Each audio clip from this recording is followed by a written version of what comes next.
Now that we've had this great opportunity for the last couple of weeks to get practice and learn to master solving equations, we want to take that to the next step and be able to check for the number of solutions or tell what they are.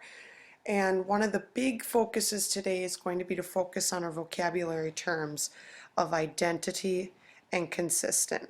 And we're going to talk about what exactly those mean as far as how you will be able to tell what it looks like.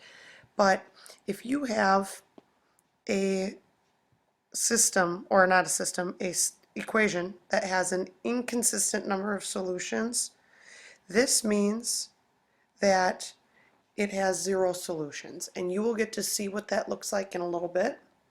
But if we have something on the other hand that is an identity, this means that you will have many solutions. And then once again, you will see what that looks like. Now, when we talk about determining number of solutions, our first step is going to be just like we've been doing for as long as we've been doing solving equations. We want to simplify each side of the equation.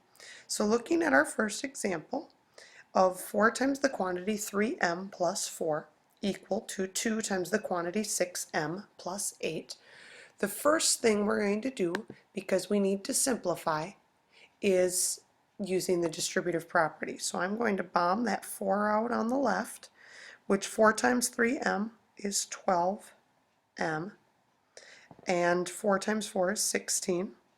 So we have 12m plus 16 on the left. And if I distribute the 2 on the right, 2 times 6m is 12m, and 2 times 8 is 16.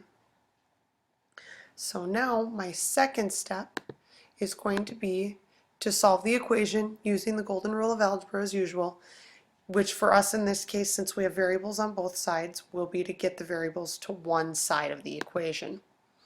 So I see here I have 12m and 12m, so I'm going to subtract 12m from both sides,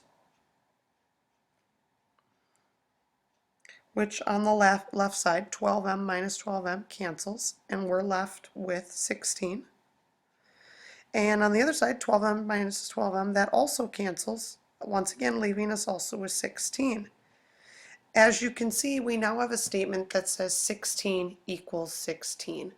What this means is we have a true statement, so therefore this is what we call an identity.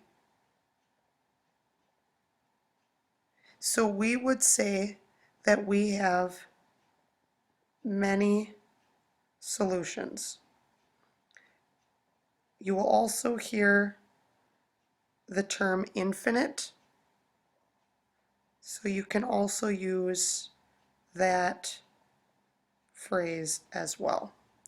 So our step 3 then for this is going to be to answer that question of how many solutions. So as I've written here for a help is if you have one solution, which we've seen throughout this entire unit already, you will get your variable equal to a number. So in our case, we would have had m equal to some value, and that's one solution.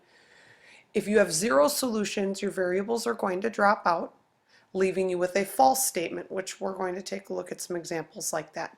But if we have many, like we just had, or an identity, your variables will drop out, leaving a true statement. Let's move on to letter B, where we have 5x plus 2x minus 3 equal to negative 3x plus 10x. And as I look at this, I don't see any distributive property, but I do see that I have a 5x plus 2x, which I know when I combine gives me 7x. And I still have that minus 3 because I can't combine those. They have different last names. And on the right-hand side, I have negative 3x plus 10x. Negative 3 plus 10 gives me 7x. So now, when I go ahead, I want to get rid of that 7x that's with the minus 3, because then that way I have that minus 3 by itself. That 7x is positive, so I need to subtract 7x. So when I do that, 7x minus 7x, that drops out, giving me negative 3. And on the right hand side, 7x minus 7x, that drops out, giving me 0. As you can see, negative 3 does not equal 0, which means I now have here a false statement. And when I have a false statement, that means that this is inconsistent.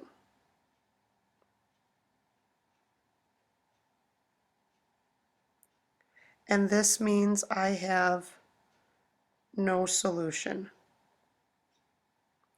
You can also use, when you have no solution, a circle with a line through it, which, as you will learn in future classes, means the null set.